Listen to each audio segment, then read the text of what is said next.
Tuhan, shalom, Bapak Ibu Saudaraku, shalom. Semua bersuka cita sore hari ini, amin. Amin, boleh sama-sama kita bangkit berdiri. Kita mau sama-sama memuji Tuhan. Dia hadir di tempat ini dan percayalah Dia hendak melawat setiap kita. Yang percaya katakan amin. Tepuk tangan bagi Tuhan Yesus saudara, haleluya. Haleluya, haleluya. Tepuk tangan sama-sama saudaraku, teman. Hey.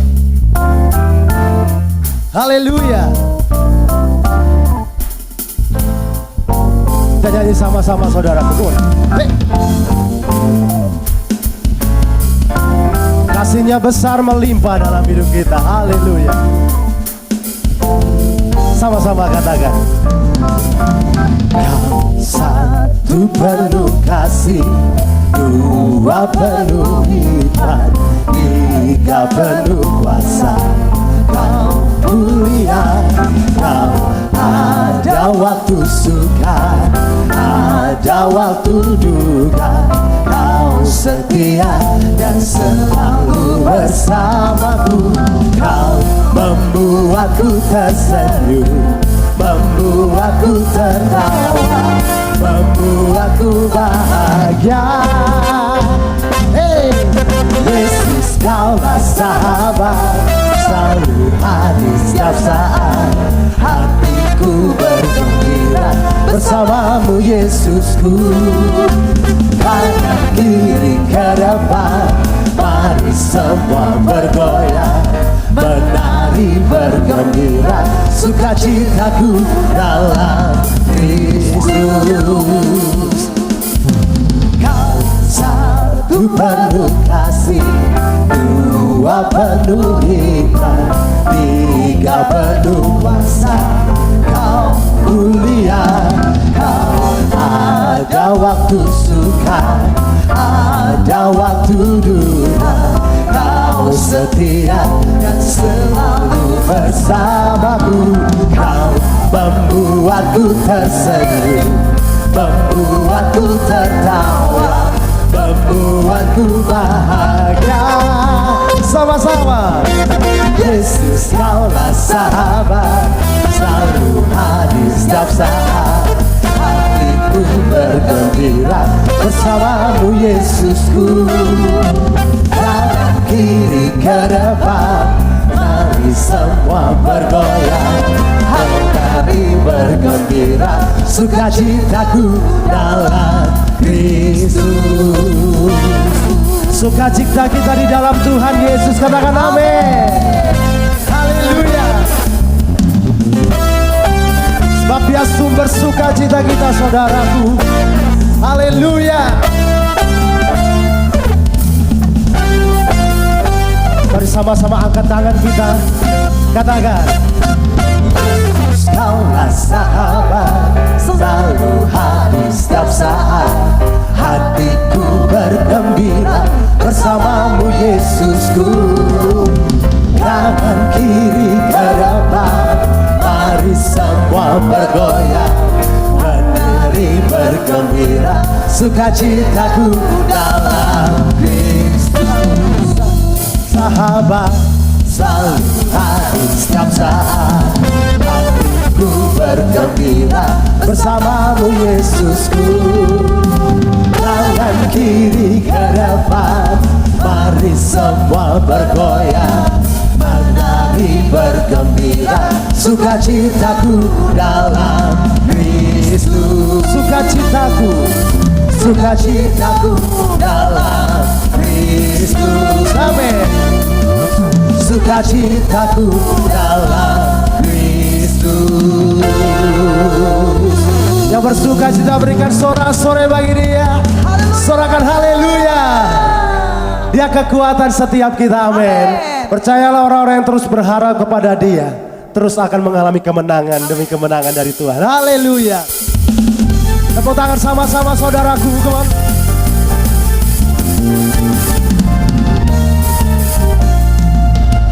Kita nyanyi sama-sama dengan iman saudaraku.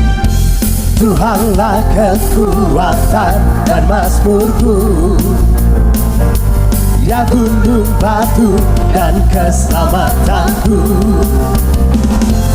hanya padamu hatiku percaya.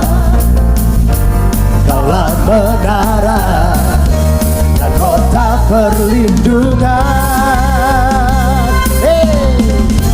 Ku mau selalu bersyukur, sebab cintamu padaku takkan pernah berubah.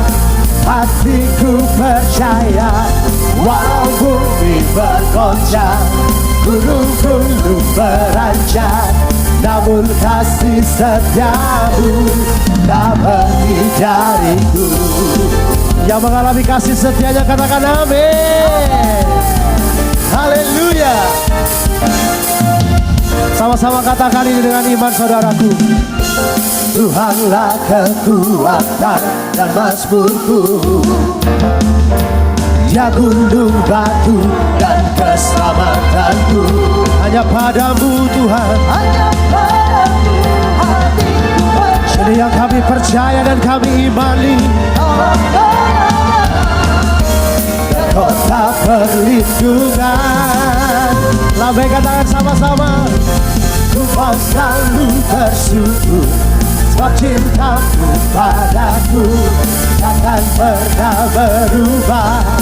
Hatiku percaya, walau bumi bergoncang, gunung-gunung beranjak, namun kasih setiamu tak pergi dariku. Yang percaya katakan amin. Kasih setianya tinggal tetap dalam hidup kita saudaraku. Sorakan haleluya. Hey. Tepuk tangan sama-sama. Terima kasih Tuhan, Engkau baik. Kasih setiamu besar dalam hidup kami. Sama-sama katakan saudaraku. Ku mau selalu bersyukur, sebab cintamu padaku takkan pernah berubah. Hatiku percaya, walau bumi bergoncang, gunung-gunung beranjak, namun kasih setiamu tak pergi dariku. Lebih lagi, come on. Ku mau selalu bersyukur, sebab cintamu padaku takkan pernah berubah. Hatiku percaya, walau bumi bergoncang, gunung-gunung beranjak, namun kasih setiamu tak pergi dariku. Kasih setiamu tak pergi dariku. Kasih setiamu tak pergi dariku. Haleluya. Sama-sama berikan sorak-sorai terbaik bagi Tuhan Yesus. Tuhanlah kekuatanku. Sorakan haleluya. Yang bersuka cita lebih lagi sorakan haleluya. Haleluya. Berikan tepuk tangan yang meriah buat Tuhan Yesus yang dahsyat. Ya Tuhan. Haleluya, haleluya. Di setiap musim kehidupan kami Engkau selalu ada menyertai kami. Karena Engkaulah sumber kekuatan kami Tuhan Yesus. Tuhan yang kami andalkan sepenuhnya dalam kehidupan kami. Oh ralabaya syanda ralabaya ralabaya ralabaya syanda. Oh ralabaya syanda ralabaya ralabaya ralabaya. Yesus hanya Kau yang ku andalkan, melebihi siapapun juga.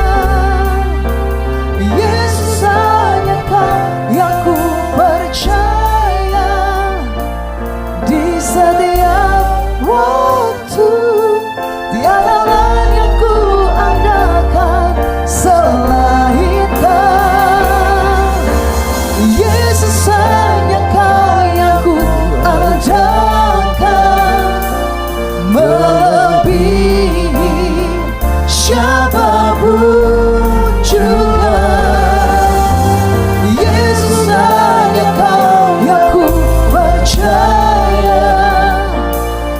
setiap waktu, tiada lain yang ku andalkan selain Kau, Yesus.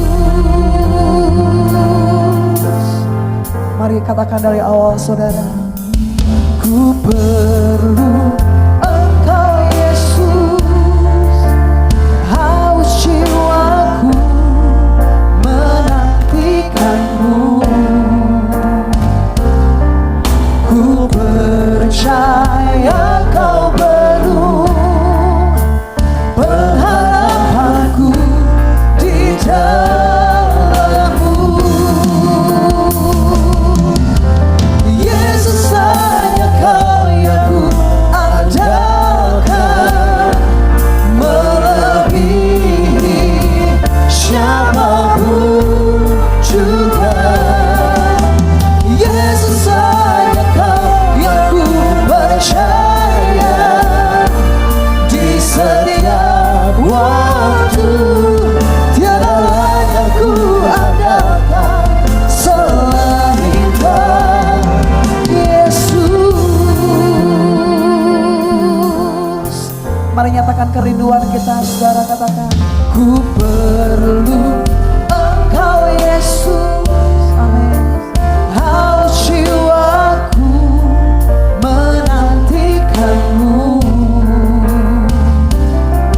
Ku percaya Kau penuh pengharapanku di dalam-Mu.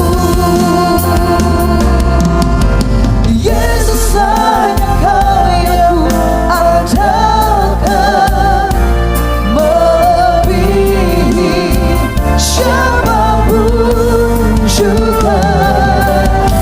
Yesus, hanya Kau yang ku percaya. Amin. Di setiap waktu, tiada lain yang ku andalkan.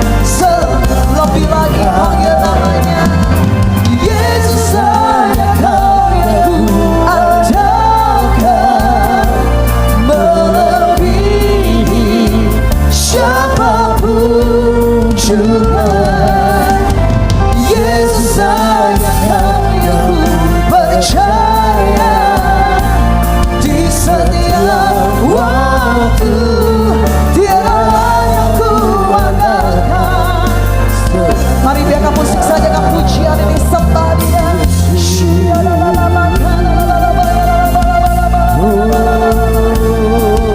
Kami nyatakan kerinduan kami di hadapan Engkau, Tuhan. Oh, hanya Tuhan Yesus yang kami perlukan, lebih dari segalanya.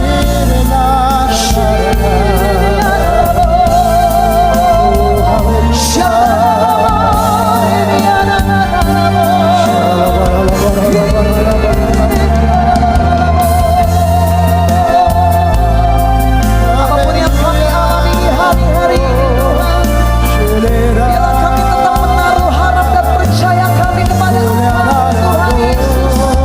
Sumber pengharapan kami, sumber kekuatan kami, hanya Kau, Yesus.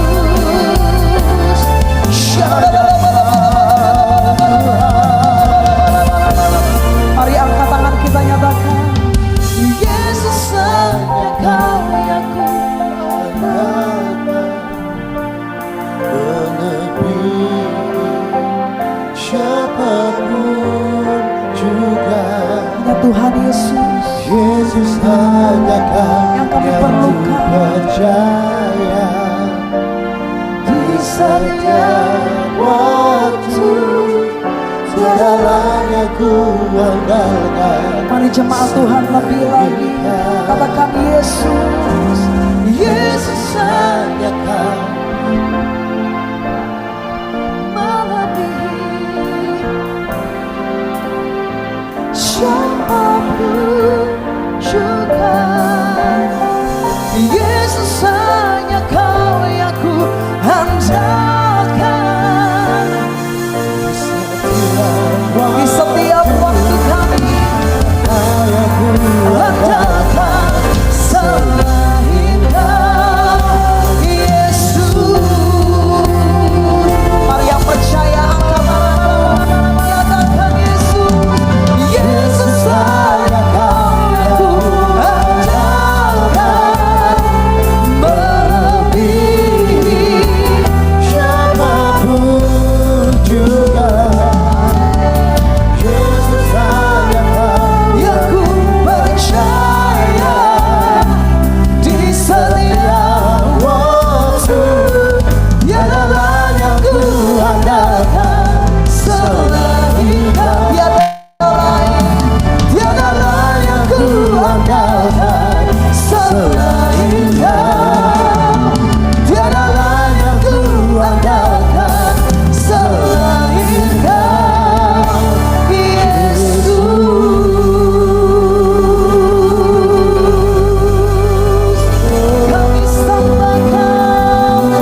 selamanya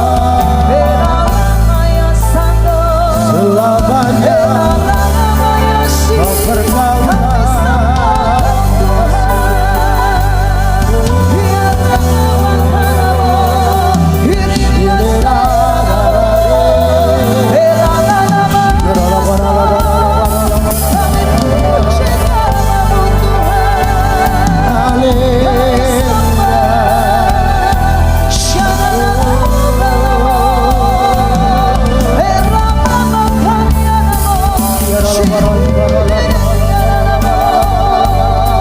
Kaulah sumber pengharapan kami, Allah yang kami percayai. Selamanya kami sembah, Kekuatanmu tercurah. Haleluya.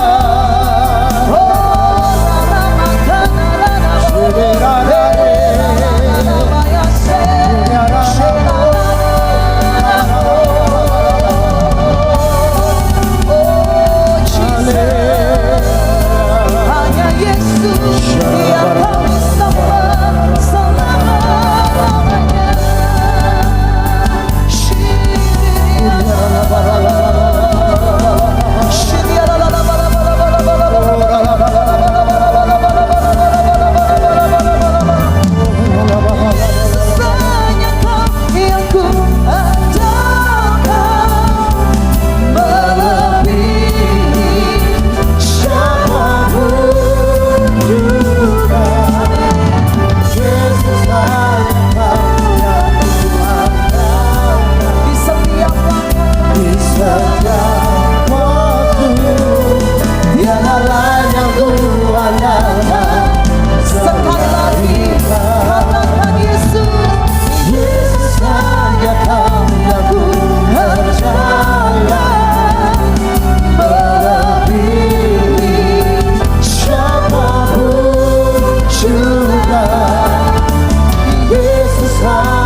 ya hadirat-Mu di tempat ini Tuhan.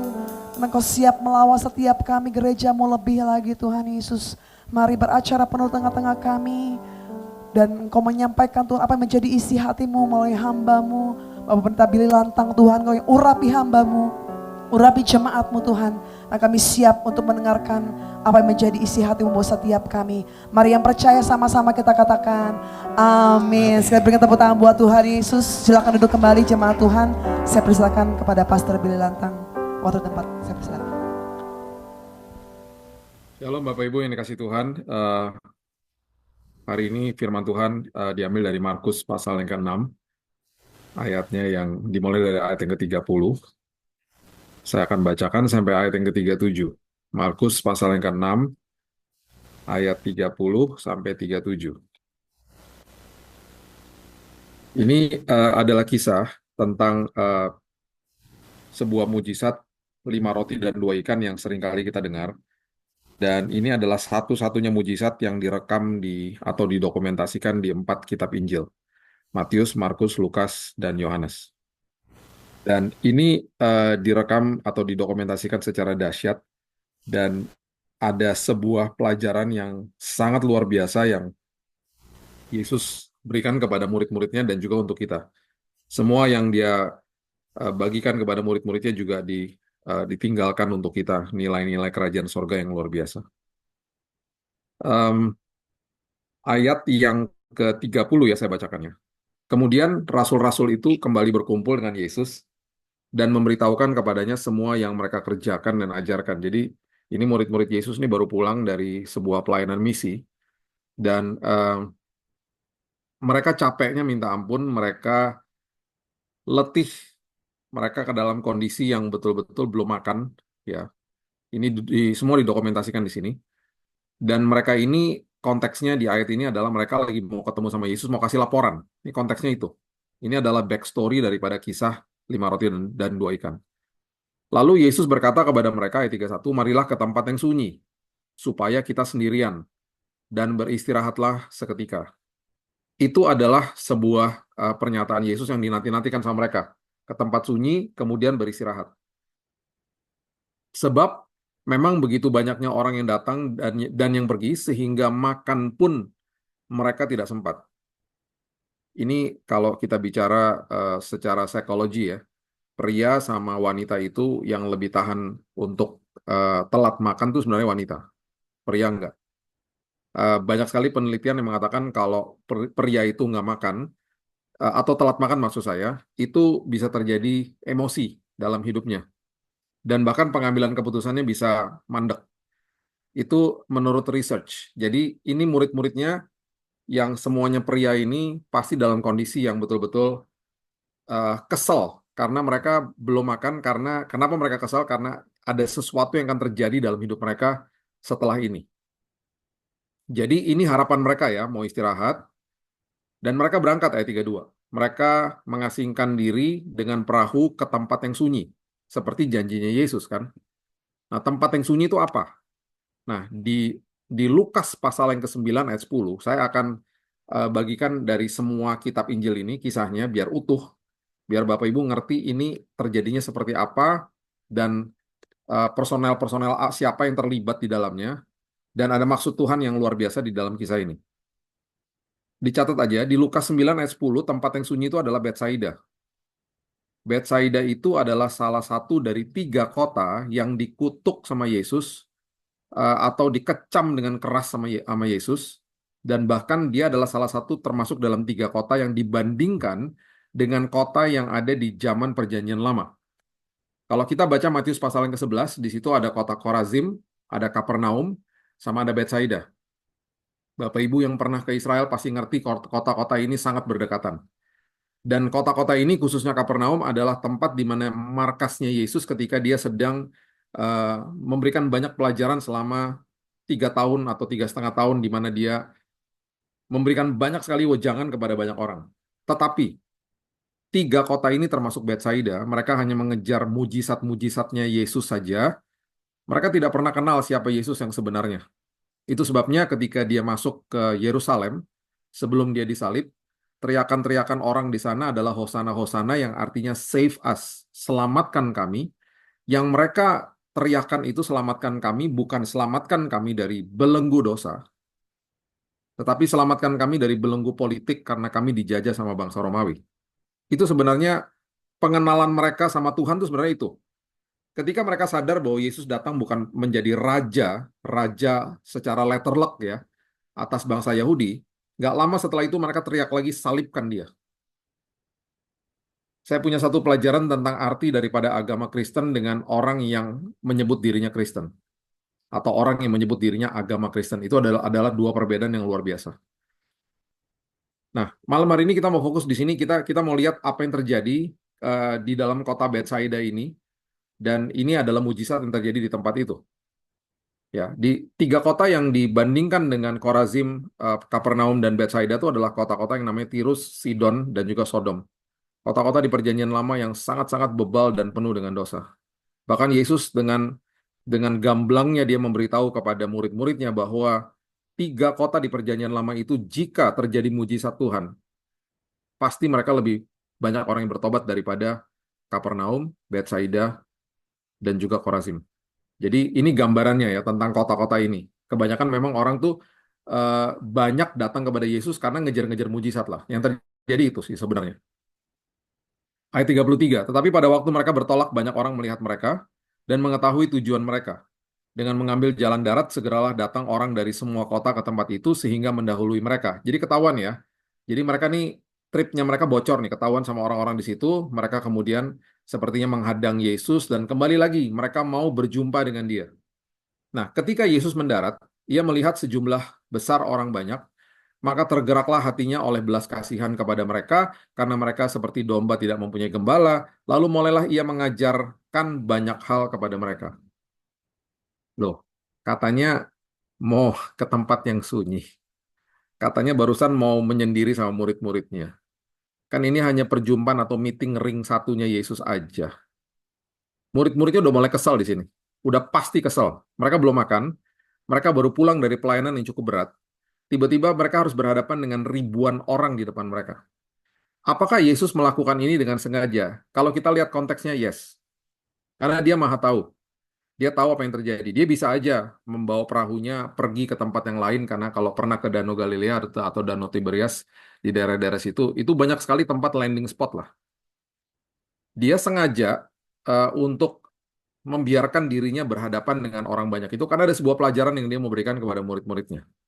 Ya. Dan itu sebabnya ketika ayat 35 itu adalah sebuah kode dari murid-murid Yesus yang mengatakan bahwa mereka ini udah mulai nggak suka karena mereka belum makan. Pada waktu hari sudah mulai malam, murid-muridnya datang kepada Yesus dan berkata, tempat ini sunyi dan hari sudah mulai malam. Mereka udah kasih kode, udahlah suruh pulang aja, kita juga lapar nih belum makan gitu ya. Mereka udah dalam kondisi yang betul-betul capek. Suruhlah mereka pergi supaya mereka dapat memberi makanan di desa-desa dan di kampung-kampung sekitar ini. Mereka kasih tahu lagi Yesus tentang itu. Nah, kemudian perhatikan ayat 37, ini adalah ayat cikal bakal mujizat 5 roti yang terjadi, dan ini adalah ayat yang menjadi dasar daripada pelajaran yang Yesus berikan kepada murid-muridnya pada hari itu. Tetapi jawab Yesus. Yesus bilang begini, kamu harus memberi mereka makan. Ini kalau saya ada di antara murid-muridnya pasti udah kesel ya, karena berhadapan sama orang yang beribu-ribu itu. By the way, jangan pernah bilang 5.000 orang ya Bapak Ibu. 5.000 pria. Alkitab mencatatnya 5.000 pria. Kalau ada satu istri dan dua anak, ini kira-kira ada 20.000 orang saat itu. Dan mereka ini udah kesel banget. Dan kemudian mereka diharuskan, Yesus bilang, kamu yang harus beri mereka makan. Wah, ini pasti ada banyak banget kata-kata negatif di antara murid-muridnya. Kemudian kata mereka kepada Yesus, mereka bilang begini, jadi haruskah kami membeli roti seharga 200 dinar untuk memberi mereka makan? Ini konteksnya mereka udah kesel. Udah mulai mencibir lah. Nah, kita lihat ya, kita lihat apa yang terjadi. Coba kita buka sekarang di Yohanes pasal yang ke-6, ayat yang dimulai dari ayat yang ke-4. Yohanes pasal yang ke-6, dimulai dari ayat yang ke-4. Saya bagi ini semuanya supaya Bapak Ibu ngerti alurnya, supaya paham ini ceritanya seperti ini. Dan Paskah hari raya orang Yahudi sudah dekat.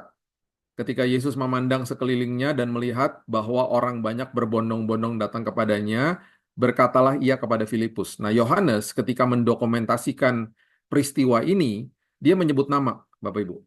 Yohanes ini di dalam beberapa kisah dia lebih detail. Apalagi kalau dia sedang berkisah tentang temannya. Ini kan teman-temannya dia, satu satu satu istilahnya satu perguruan lah. Ini sama-sama murid Yesus gitu ya. Dan Yohanes itu menulis kitabnya tidak sinoptik, artinya tidak serupa seperti Matius, Markus, Lukas. Dia Injil yang tidak sinoptik, dia Injil yang berdiri sendiri. Ya. Nah, perhatikan ini.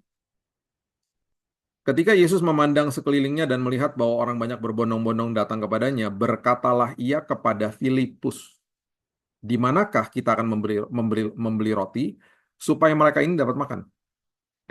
Kenapa Filipus yang ditanya? Kenapa dari semua murid-murid yang ditanya Filipus? Di mana kita bisa beli roti di Betsaida? Maksudnya gitu. Ternyata usut punya usut, Filipus itu berasal dari Betsaida. Jadi kalau misalnya kejadian ini terjadi di Bandung atau terjadi di Surabaya atau terjadi di Jakarta, Yesus akan tanya sama orang lokal, beli makanannya di mana? Dan itu yang terjadi sampai hari ini. Jika kita di dalam sebuah kebutuhan, dia akan tanya sama kita, apa yang kamu punya di tanganmu? Selalu begitu. Saya waktu terbaring di rumah sakit kena kanker tahun 2019, divonis mati 3 bulan, Roh Kudus tanya sama saya, kamu punya apa, Bill? Saya cuma bilang, Tuhan, saya hanya punya iman yang sangat-sangat sederhana. Di situ saya belajar bagaimana memperbesar kapasitas iman yang akhirnya mengalami suplai Tuhan yang luar biasa. Ya, kita teruskan ya. Filipus ngomong begini, di manakah kita akan membeli roti supaya mereka ini makan, dikatakan sama Yesus. Dan kemudian Yohanes 6 ayat 6 dikatakan, hal itu dikatakan Yesus ya, dikatakan Yesus kepada Filipus, untuk mencobai dia. Sebab Yesus juga sendiri tahu apa yang hendak dilakukannya.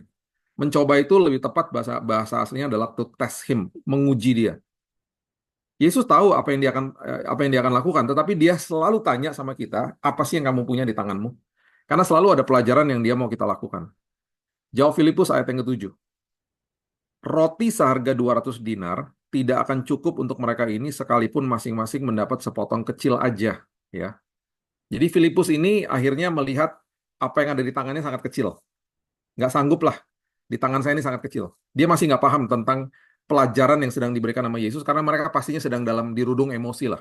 Karena mereka belum makan, sementara mereka diharuskan untuk memberi orang-orang ini makan dengan tenaga yang hampir udah nggak ada. Gitu ya. Kemudian ayat yang ke-8, Yohanes pasal yang ke-6, tiba-tiba datang seorang murid namanya Andreas, saudara Simon Petrus, berkata kepada Yesus, di sini ada seorang anak mempunyai 5 roti jelai dan 2 ikan. Tetapi apakah artinya ini untuk orang sebanyak ini? Kenapa Yohanes menyebut nama temannya yang berikutnya yaitu Andreas? Andreas juga berasal dari Betsaida. Dan ada kemungkinan besar bocah ini yang dibawa sama Andreas kepada Yesus, ada kemungkinan besar dia kenal dengan bocah ini, atau mungkin kenal sama orang tuanya, atau mereka dari satu kampung. Waktu dia bawa bocah ini ke hadapan Yesus, ini konteksnya mencibir, Bapak Ibu. Maksudnya ini sambil dia berusaha untuk menyinggung Yesus di depan semua teman-temannya. Dia bilang, ada nih. Dia bukan konteks orang percaya bahwa dia akan tahu Yesus sebentar lagi akan memultiplikasi 5 roti dan 2 ikan. Sama sekali tidak. Ini konteksnya sangat-sangat mencibir. Dia bilang begini, ada nih. Seorang anak punya 5 roti jelai dan 2 ikan. Tetapi apa artinya? Mungkin sambil ketawa dia ngomongnya. Apa artinya untuk orang sebanyak ini? Dia sedang melihat sebuah orang yang begitu banyak di depan dia. Dengan kondisi yang seolah-olah dia udah nggak bisa memberi. Dengan konteks yang mencibir, dia datang kepada Yesus di hadapan teman-temannya. Dia perkatakan ini. Ya, jadi kita lihat ya konteksnya ya. Murid-muridnya tuh kayak begitulah pokoknya. Mereka masih belum paham deh. Sama seperti kita lah hari ini.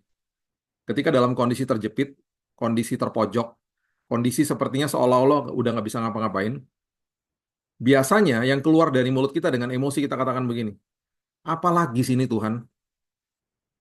Kenapa sih kayak gini lagi sih Tuhan gitu? Kok Tuhan nggak denger sih doa saya gitu loh? Ini mau kemana sih Tuhan, mau dibawa kemana? Nih aku udah nggak ngerti nih caranya gimana Tuhan. Biasalah, itu adalah teriakan-teriakan hati kita kepada Tuhan. Apapun pertanyaan kita kepada Tuhan, Bapak Ibu, itu sah-sah aja, asal jangan sampai kita mempertanyakan Tuhan. Mempertanyakan Tuhan itu artinya, Tuhan ada nggak sih? Tuhan dengar nggak sih doa saya? Itu udah mulai ada keraguan yang sudah ditempatkan sama iblis di dalam hati dan pikiran manusia. Ya. Dan hati-hati dalam hal-hal seperti ini. 2 Korintus 12 ayat 9 dengan jelas Paulus mengatakan begini ya. Ini adalah ayat yang perlu kita ulang lagi dan ulang lagi untuk mengingatkan diri kita. Ya, 2 Korintus 12 ayat 9, jawab Tuhan kepadaku, cukuplah kasih karuniaku bagimu, sebab justru dalam kelemahanlah kuasaku menjadi sempurna. Justru di dalam hal yang sangat kecil, hal yang udah kita seolah-olah nggak punya, justru kuasa Tuhan disempurnakan di dalam kondisi-kondisi seperti itu. Mereka masih belum paham lah. Ya, mereka juga hidupnya di sebelum zamannya Paulus, ayat ini belum ada lah. Ya. Sebab itu terlebih suka aku bermegah atas kelemahanku, supaya kuasa Kristus turun menaungi aku. Paulus sudah ngerti. Paulus bilang gini, justru kalau ada kelemahan, aku justru bermegah dan aku tersenyum, istilahnya gitu. Karena di situ aku bisa melihat kesempatan, aku bisa lihat kuasa Tuhan dinyatakan. Banyak manusia dalam kondisi terpojok, so tau lah, mikir bahwa dirinya bisa mengatur segala-galanya, dan manusia adalah control freak, orang yang paling suka mengontrol segala sesuatu, dan kalau dia nggak bisa kontrol, dia akan stres dan depresi. Kita perlu mengetahui ya, kita juga perlu belajar. Satu hal adalah gini, saya 26 tahun pelayanan, dan saya udah terlalu capek untuk dengerin orang minta doa seperti begini. Ini 90% ya, yang datang kepada saya ngomongnya gini, Pak doain Pak, bisnis lagi seret. Pak doain Pak, semoga bisnis cepat lancar. Pak doain Pak, ini lagi resesi. Pak doain Pak, saya lagi masukin barang nyangkut di custom di bea cukai. Pak tolong doain Pak, anak lagi mau kuliah. Pak doain Pak, anak lagi mau supaya cepat dapat jodoh. Itu semuanya adalah keinginan-keinginan manusia. Apakah minta doa seperti itu salah? Enggak salah. Tapi itu justru menunjukkan kepada saya bahwa banyak orang yang dikejar sama mereka adalah pemberian-pemberian Tuhan. Hanya 10% yang datang kepada saya bilang begini, Pak, usaha saya lagi mandek nih Pak. Pak Billy bisa nggak tolong doain supaya saya diberikan kekuatan sama Tuhan? Itu hanya 10%. Pak bisa doain nggak Pak, supaya di dalam semua kemelut problema hidup saya yang begitu berat, saya diubahkan Tuhan Pak. Pak tolong doain Pak di dalam masalah ini supaya saya belajar rendah hati. Pak tolong doain Pak, semoga di dalam semua masalah ini saya yang belajar ngampuni orang yang bersalah kepada saya. Itu hanya 10%. Orang-orang seperti begitu adalah orang yang saya selalu katakan mereka adalah pengikut Kristus. Yang dikejar sama mereka adalah Tuhannya, bukan pemberiannya. Makanya ya, kalau kita dengar deh, kalau banyak orang Kristen lah ya, orang yang menyebut dirinya Kristen, kalau minta doa kan kebanyakan begitu. Keinginannya yang diinginkan dia minta sama Tuhan.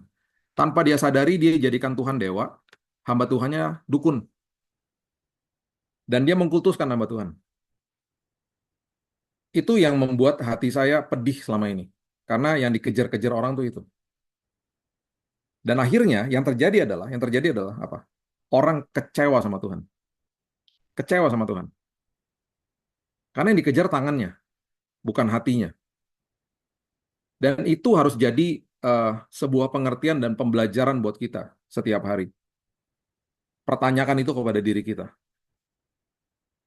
Saya ini ikut Tuhan di dalam hidup saya yang sangat sementara dan sangat singkat di muka bumi. Bahkan tugas manusia dikatakan di firman Tuhan 70 kalau kuat 80 tahun. Saya mau ngapain sih? Saya mau cari kehendak dia dalam hidup saya, atau saya cuma mau cari keinginan saya yang terus kalau perlu dikabulkan teruslah sama Tuhan gitu loh. Kita nggak akan jadi orang Kristen yang dewasa akhirnya. Kita menjadi orang Kristen yang akhirnya muter-muter di satu tempat aja dan banyak kecewanya lah sama Tuhan. Ya. Coba kita lihat 2 Raja-Raja 4 ayat 1 sampai ayat yang ke-7. Sebelum kita tutup dengan apa yang terjadi di kisah 5 roti dan 2 ikan, 2 Raja-Raja 4 ayat 1 sampai 7 itu mengatakan begini. Ini ada sebuah kisah di Perjanjian Lama yang sangat serupa dengan apa yang terjadi dengan mujizat 5 roti dan 2 ikan. Salah seorang dari istri-istri para nabi mengadukannya hal kepada Elisa sambil berseru, "Hambamu, suamiku sudah mati dan engkau ini tahu ya bahwa hambamu ini takut akan Tuhan, tetapi sekarang penagih hutang sudah datang untuk mengambil kedua orang anakku menjadi budaknya karena nggak bisa bayar hutang. Anaknya mau diambil jadi budak." Jawab Elisa kepadanya, mirip banget seperti Yesus. "Apakah yang dapat kuperbuat bagimu?" Yesus kalau ketemu orang sakit, orang lumpuh, orang buta, orang tuli, orang kusta, dia selalu tanya gini, "Apa sih yang aku bisa buat untukmu? Apa yang Tuhan bisa buat untuk kita pada malam hari ini?" Dia selalu akan tanya itu sama kita. Dan biasanya kita mulai mengutarakan, "Tuhan, aku butuh ini Tuhan." Ingat ya, Tuhan menjawab kebutuhan baru keinginan. Kebutuhan dan keperluan itu selalu menjadi prioritasnya Tuhan. Keinginan itu kalau tidak terregulasi dengan firman Tuhan, nggak dijawab sama Tuhan. Dan itu sekunder.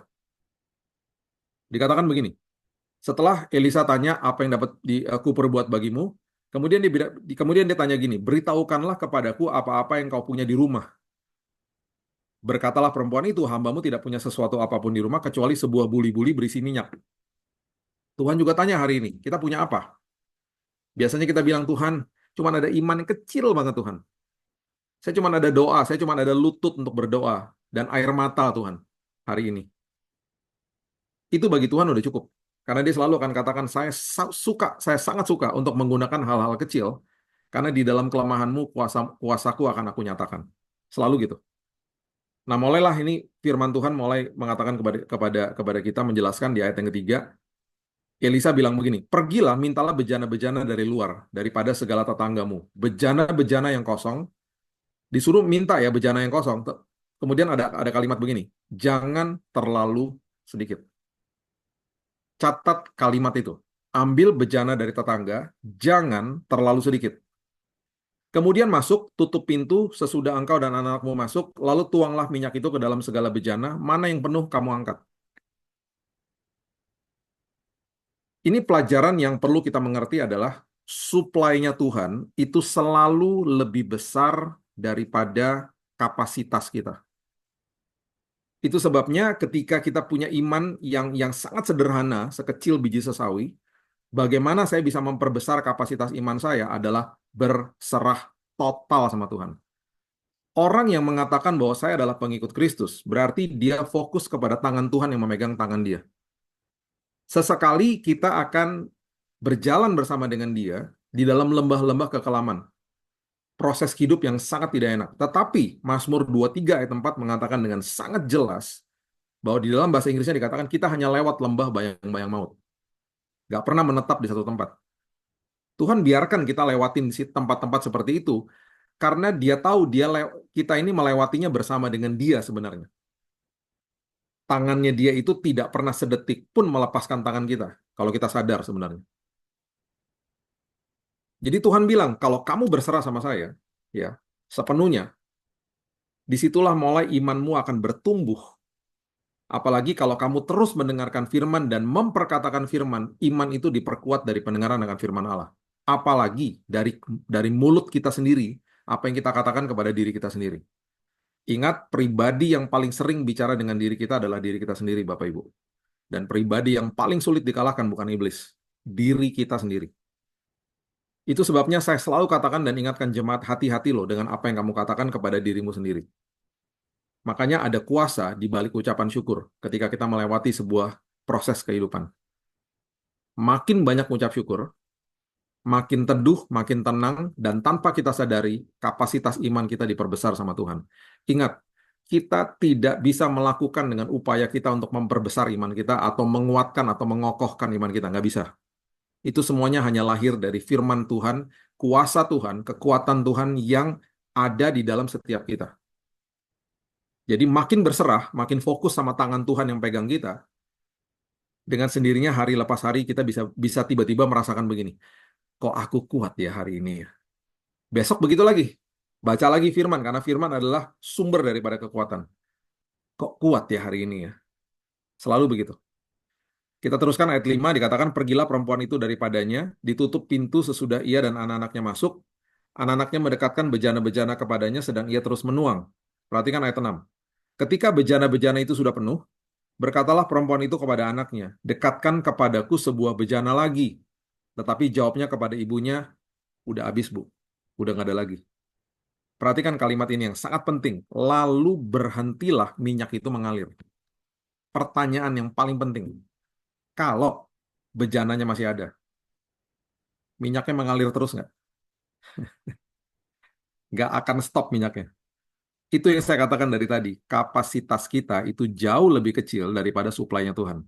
Suplainya Tuhan itu begitu besar dan dia akan memenuhi kapasitas iman kita. Kalau kapasitasnya cuma sekian, ya udah penuhnya sekian. Jadi rugi kan? Kalau kita nggak makin berserah, kapasitas nggak diperbesar, makin rugi kita. Padahal di situ Tuhan mau mencurahkan damainya, sukacita, hikmat, pengharapan yang luar biasa merasuki kehidupan kita. Saya nggak pernah lupa lah teman-teman ketika masuk ke kamar, berat saya tinggal 60 kilo. Dan ada selang-selang nyangkut di tubuh saya ketika di proses kemo. Mereka datang ke kamar nangis lah, ngeliatin saya udah kayak tengkorak. Pulang setelah mereka berbicara, setelah beberapa jam, mereka nangisnya berubah, nangisnya nangis terharu. Mereka bilang gini, Bill, kok lu kuat sih Bill? Kok lu ada damai ya Bill? Saya bilang gini, itu bukan kuat dan gagah gue lah. Nggak mungkin lah gue bisa kayak gitu, kalau nggak lewat firman Tuhan. Makin gue berserah sama dia, gue makin rasa kekuatan Tuhan yang luar biasa dalam hidup gue. Itu yang saya katakan kepada teman-teman saya kalau mereka lagi besuk saya. Dan perhatikan ayat yang ketujuh. Ini ayat luar biasa dikatakan begini. Kemudian pergilah perempuan itu memberitahukan kepada abdi Allah dan orang ini berkata, dia keluar dari rumahnya ya, dia kasih tahu bahwa udah selesai nih, minyak-minyaknya udah stop karena bejananya juga udah penuh semua gitu ya. Kemudian Elisa bilang begini, pergi, jualah minyak itu, bayar hutangmu. Dan setelah bayar hutangnya selesai, masih ada semuanya dicukupkan sama Tuhan. Dan hiduplah dari lebihnya, engkau serta anak-anakmu. Saya nggak pernah lupa masuk ke rumah sakit di Singapura, eh, asuransi nggak bisa cover kita saat itu karena telat buka asuransi. Saya dirawat, kita dari pertama udah deg-degan, semuanya berjalan dengan iman. Kita cuma bawa uang pas-pasan untuk cuma bisa down payment aja. Dan setelah 2,5 bulan keluar dari rumah sakit, saya nggak pernah lupa istri saya naik ke kamar dari business office. Dia nangis senangis-nangisnya. Dia bilang, katanya rumah sakit udah lunas. Karena orang-orang yang datang besuk saya, mereka nabur, nabur, nabur. Bahkan, saya pulang ke Indonesia bukan sekedar membawa kesembuhan, saya bawa uang kelebihan. Saya punya kesempatan dengan istri di tahun 2019 untuk cari tahu teman-teman yang sedang sakit. Kita ketemu ada yang sedang sakit jantung di Pineng dan lain sebagainya. Kita transfer itu uang. Kita bilang ini uang dari Tuhan. Di dalam kesesakan kita, Tuhan memberikan lebih bahkan. Sama seperti ayat ini. Kita punya kesempatan untuk bisa menabur dan memberi kepada teman-teman yang juga sedang sakit. Sekali lagi, suplainya Tuhan itu jauh lebih besar daripada kapasitas iman kita. Sangat rugi kalau kita nggak berserah sama Tuhan. Makin berserah, makin bilang sama Tuhan, Tuhan biarkan jalanmu adalah jalanmu bukan jalanku. Lihat deh, itu ya yang namanya iman kita diperbesar sama dia. Suplai Tuhan justru akan tercurah ketika itu terjadi. Ya, saya akan tutup dengan ayat ini. Ini adalah ayat yang sangat dahsyat. Markus 6 ayat 41. Markus 6 ayat 41 mengatakan,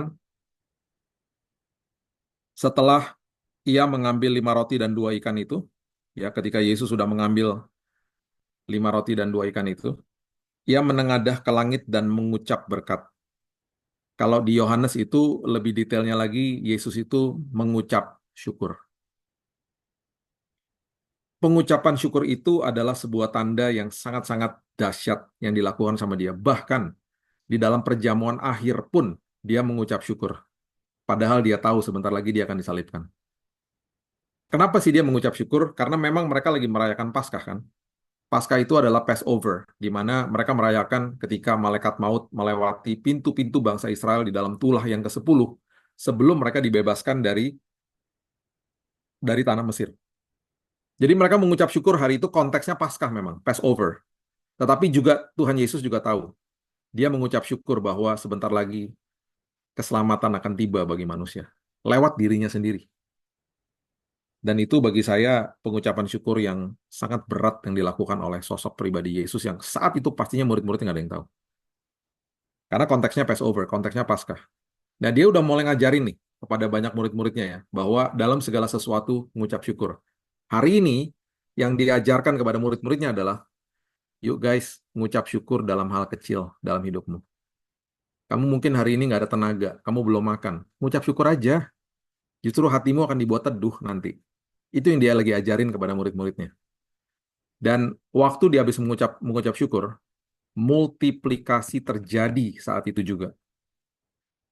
Lalu Yesus memecah-mecahkan roti, ya, kemudian dikatakan dan memberikannya kepada murid-muridnya supaya dibagi-bagikan kepada orang-orang itu, begitu juga kedua ikan itu dibagi-bagikannya kepada semua mereka.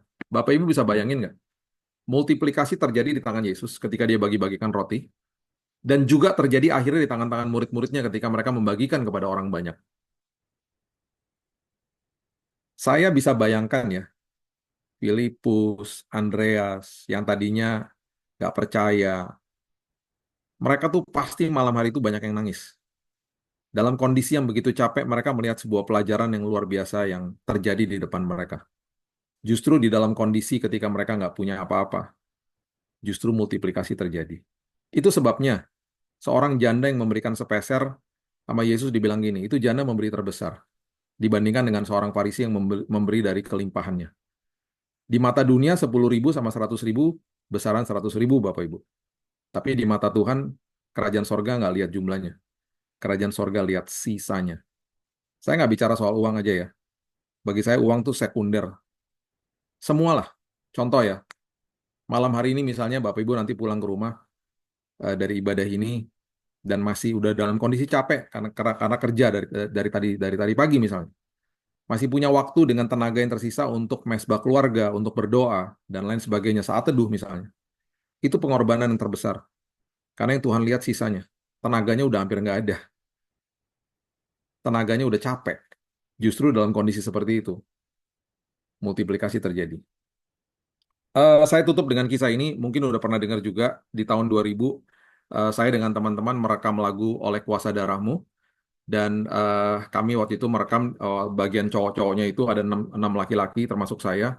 Kita masuk ke studio, udah jam 12 malam, kondisi kita udah capek banget karena itu hari kerja.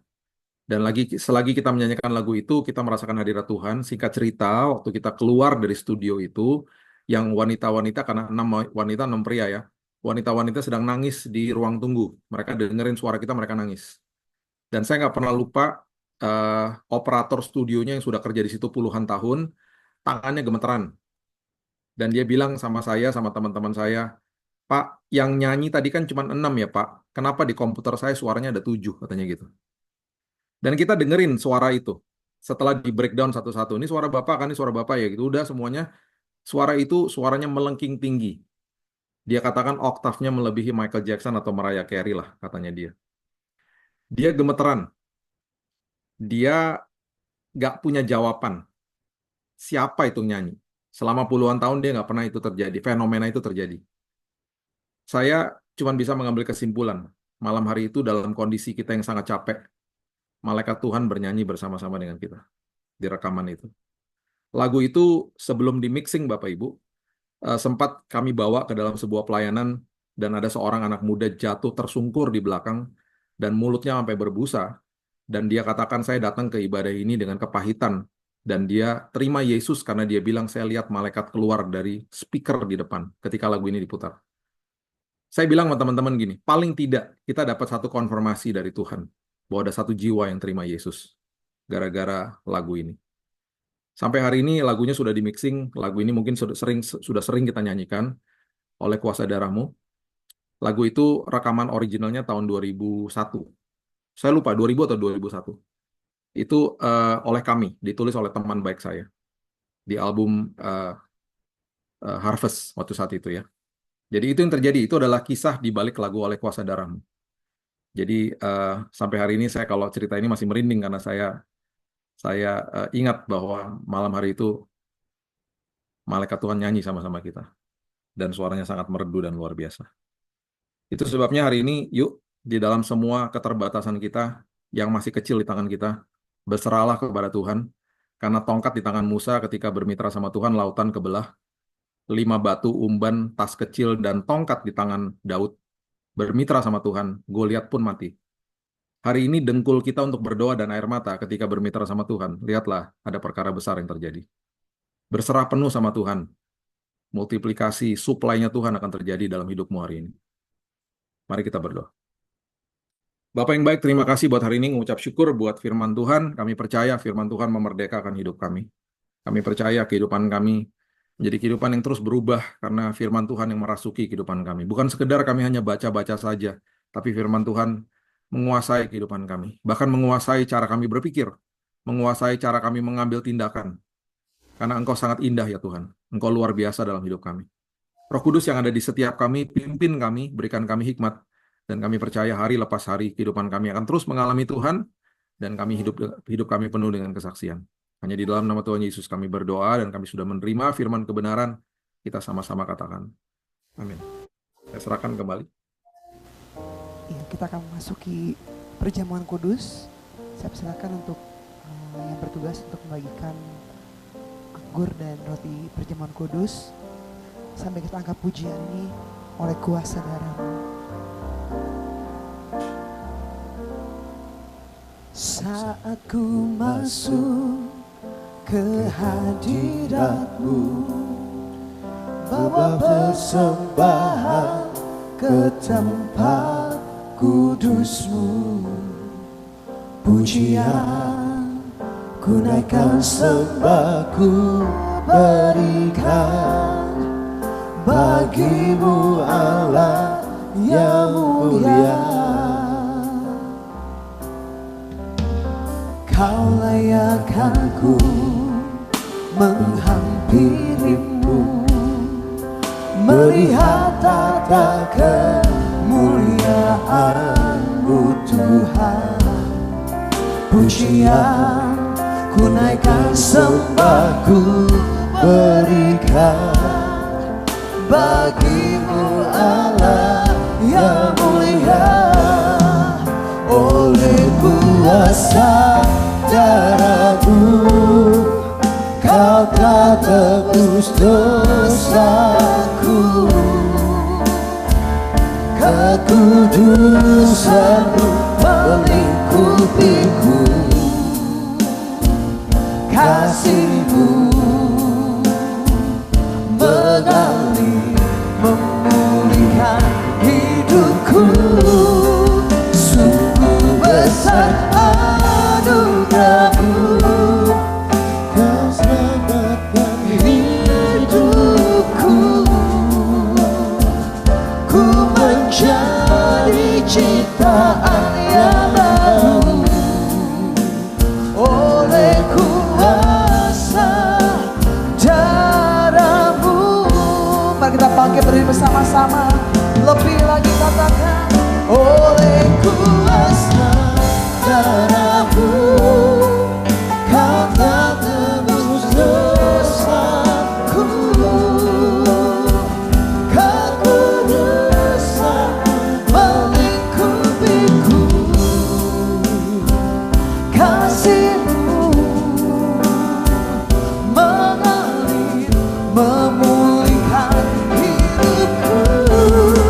Sungguh besar anugerah-Mu, Kau selamatkan hidupku. Ku menjadi ciptaan yang baru oleh kuasa darah-Mu. Oleh kuasa darah-Mu, oleh kuasa darah-Mu.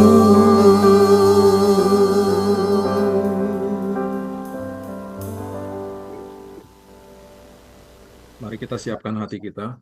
Kita pegang di tangan kanan kita tubuh Kristus. Mari kita berdoa bersama. Bapa yang baik, kami mengucap syukur buat apa yang Kau telah lakukan untuk kami di kayu salib. Karyamu sudah selesai Tuhan di sana. Itu sebabnya hari ini kami berdoa dari posisi yang sudah menang. Bilur-bilur Tuhan sudah diberikan, kesembuhan sudah disediakan, pemulihan sudah disediakan untuk kami.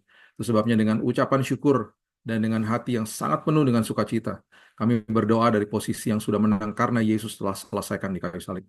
Terima kasih Bapa yang baik. Sebab apa yang telah kuteruskan kepadamu, telah aku terima dari Tuhan, yaitu bahwa Tuhan Yesus pada malam waktu ia diserahkan mengambil roti. Sesudah itu ia mengucap syukur atasnya dan ia memecah-mecahkannya dan berkata, inilah tubuhku yang diserahkan bagi kamu, perbuatlah ini menjadi peringatan akan aku. Mari kita makan bersama dalam nama Tuhan Yesus.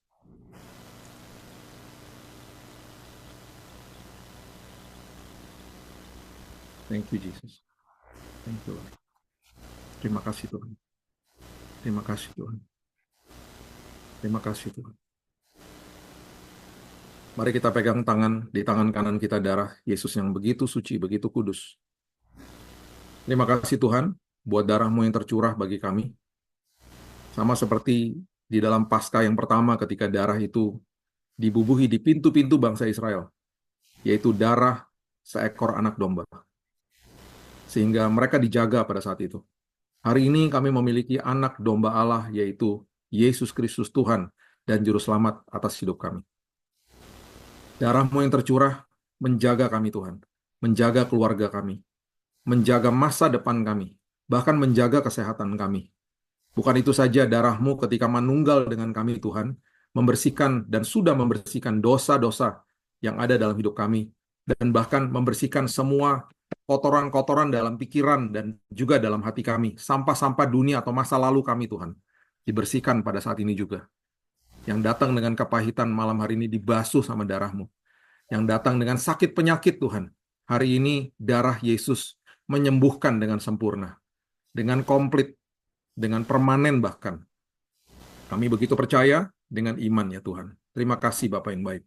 Demikian juga ia mengambil cawan sesudah ia makan dan berkata, cawan ini adalah perjanjian baru yang dimeteraikan oleh darahku. Perbuatlah ini setiap kali kamu meminumnya menjadi peringatan akan aku. Mari kita minum bersama dalam nama Tuhan Yesus.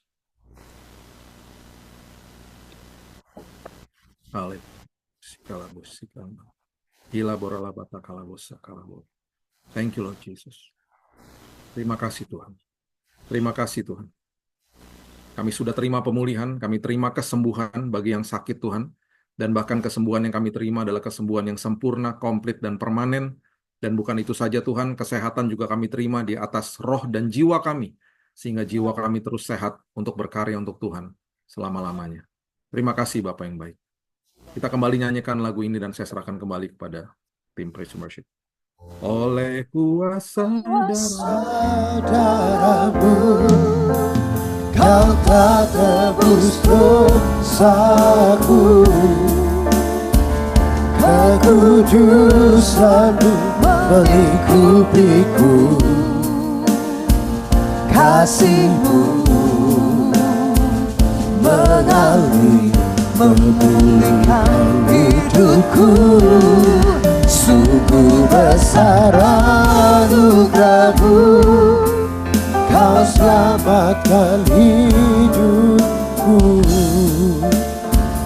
Ku menjadi ciptaan yang baru oleh kuasa darah-Mu, oleh kuasa darah-Mu, oleh kuasa darah-Mu. Kita berikan tepuk tangan buat Tuhan Yesus. Saya persilakan untuk Pastor Billy Lantang untuk doa berkat bagi kita semua. Mari kita angkat kedua belah tangan kita terima berkat dari Tuhan. Diberkatilah keluar masukmu, engkau akan terus naik dan tidak turun, menjadi kepala bukan menjadi ekor.